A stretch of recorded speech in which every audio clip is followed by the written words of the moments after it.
Labirian, bonjour. Bonjour. Vous êtes le président du directoire d'Osiatis. On va parler avec vous des résultats annuels de la société et des perspectives. Si on parle de l'exercice 2007, les résultats sont en très forte progression. Pour l'activité, on est à 5,5% de hausse. Qu'est-ce qui est pour vous le plus important sur cet exercice 2007? Ce qui est le plus important, c'est l'amélioration du résultat. Nous avions annoncé au moment du rapprochement avec Focal que nous allions faire un saut significatif d'amélioration de la marge après le rapprochement. Eh bien, j'ai le plaisir de dire que les engagements que nous avions pris à l'époque et les objectifs que nous avons fixés sont réalisés avec aujourd'hui un résultat opérationnel, une marge opérationnelle qui se rapproche terriblement des 6%, puisqu'on est à 5,8% donc, pour l'ensemble de l'année, sachant qu'au premier trimestre, nous étions à 5,4%, au deuxième à 6,3%. Donc nous avons dépassé les fameux 6% dans la deuxième partie de l'année pour finalement moyenner à 5,8%. Ça, c'était un chiffre important au point de vue symbolique et au point de vue étape d'amélioration du profil de rentabilité d'Osiatis. C'était quelque chose qu'il fallait absolument réaliser en 2007. Alors vous êtes un spécialiste de l'infogérance, vous dites vous-même infogérance de transformation. Oui, On sait que dans l'infogérance, ce sont des contrats à long terme exactement. avec les entreprises. Qu'est-ce que vous entendez par là et quel est justement ce modèle d'Osiatis? Alors, nous avions commencé il y a 10 ans aux IATI sur la base de l'infogérance d'infrastructures, c'est-à-dire que nous contribuons à faire fonctionner les machines et aussi à supporter les utilisateurs de l'informatique. Et donc, nous réalisions ces prestations-là avec la meilleure qualité, la meilleure fiabilité possible. Et puis, il s'est avéré, si vous voulez, au fil de l'eau, que les clients demandent de plus en plus de remettre en question leur architecture technique de façon à les rendre plus performantes, à aussi réduire les coûts de fonctionnement de cet ensemble. Et pour cela, ils se tournent vers nous plus que jamais aujourd'hui pour nous demander de faire cette transformation avant l'infogérance, voire même en cours d'infogérance. Et donc la combinaison des deux métiers a fait qu'aujourd'hui, Osiatis se positionne sur le marché parmi les meilleurs acteurs de ce monde de l'infogérance. Alors on connaît, pour en parler avec les grands acteurs sur l'infogérance, il y a ce côté visibilité que donne le carnet de commandes en quelque sorte. Oui, En même temps, bien sélectionner les contrats qui peuvent se révéler aussi parfois, ça a été le cas pour des grands groupes, oui.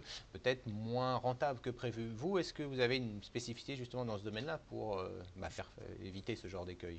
Je dois dire, si vous voulez, que la taille des contrats que nous prenons et l'emphase que nous mettons sur la partie avant-vente, c'est-à-dire la bonne évaluation de la situation du client, et les métriques que nous avons en interne là-dessus, nous permettent de bien calibrer au départ la quantité de ressources et le prix de revient de ces prestations avant de démarrer.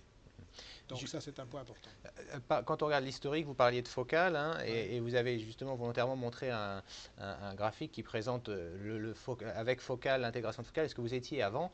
On s'aperçoit que finalement, vous, par rapport aux crises des services Exact. informatiques, vous avez été moins touché, et ça, vous le mettez sur le compte de cet infogérant, justement? Ben oui, la nature même de notre métier et le fait que nous travaillons sur les budgets d'exploitation, les budgets de fonctionnement des entreprises et non pas sur les budgets d'investissement font que, si vous voulez, les clients continuent à nous acheter ces prestations, quel que soit le contexte économique. Pour faire simple, on peut s'arrêter de faire un investissement dans un nouveau domaine, on ne peut pas s'arrêter de faire fonctionner les machines. Donc nous, à partir du moment où le contrat est signé, ça court, quel que soit le contexte. Du côté de la situation financière aussi, puisque Focal c'était une acquisition importante, puisque la société était endettée, là vous arrivez avec un gearing qui a été bien réduit, autour de 0,23. Absolument. Ça a été quand même assez rapide. Oui, je pense que de ce point de vue-là, on a bien performé dans l'intégration, le retournement et le redressement de Focal. On a été très très vite. Et ceci est à mettre sur le compte de l'expérience acquise maintenant par le management d'Osiatis dans ce type d'opération et nous encourage bien entendu à en envisager d'autres. Dans votre capital, vous avez un actionnaire financier Ouais, qu'on voit dans d'autres dossiers, ouais, Walter Butler ouais, Capital.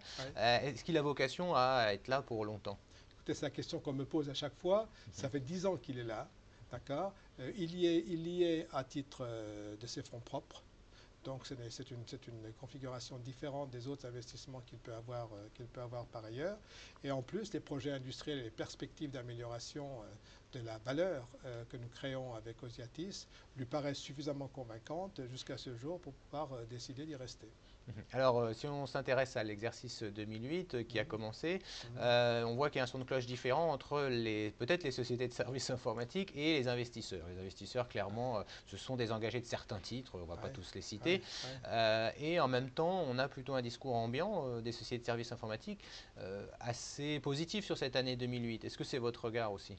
Absolument. Je pense qu'effectivement, il y a les soucis sur la macroéconomique, d'une part, et puis il y a les soucis concernant le secteur. Dans le secteur dans lequel nous sommes, et en particulier dans l'infogérance, nous devrions être beaucoup moins affectés que d'autres, sachant en plus que Osiatis a eu en 2007 ce qu'on appelle un book-to-bill, un enregistrement des commandes supérieur aux expéditions, que nous voyons depuis quelques mois notre portefeuille d'opportunités s'accroître, que nous allons réaliser un certain nombre d'acquisitions donc en 2008. Tout ça, ce sont, je dirais, des leviers et des opportunités pour prévoir une croissance en 2008 et du chiffre d'affaires et de la marge qui contrecarreront, je pense, en partie, ou en grande partie, les éventuels ralentissements économiques qui peuvent se produire.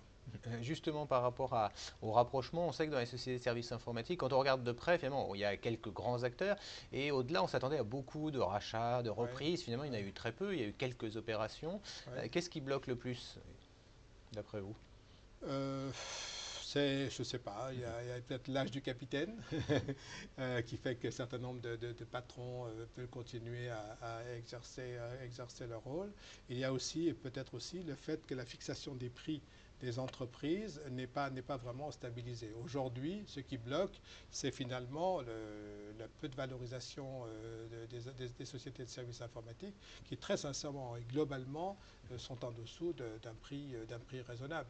Donc aujourd'hui, les gens ne veulent pas céder leur entreprise. Un mot de conclusion, on parlait d'opportunités de croissance externe. Il y aura effectivement, il y a des annonces que vous avez pu faire, hein, sans Hmm. préciser encore, mais Ouais. plutôt de taille moyenne, c'est plutôt la stratégie. Les annonces que nous espérons pouvoir faire dans les quelques semaines tournent autour donc, des sociétés de taille moyenne qui nous permettront de renforcer notre activité dans le domaine du développement des nouvelles technologies. Ça va être ce type de société dans le moyen terme. Robert Dabirian, merci beaucoup d'avoir été avec nous. On rappelle que vous êtes le président du directoire d'Osiatis. Merci beaucoup.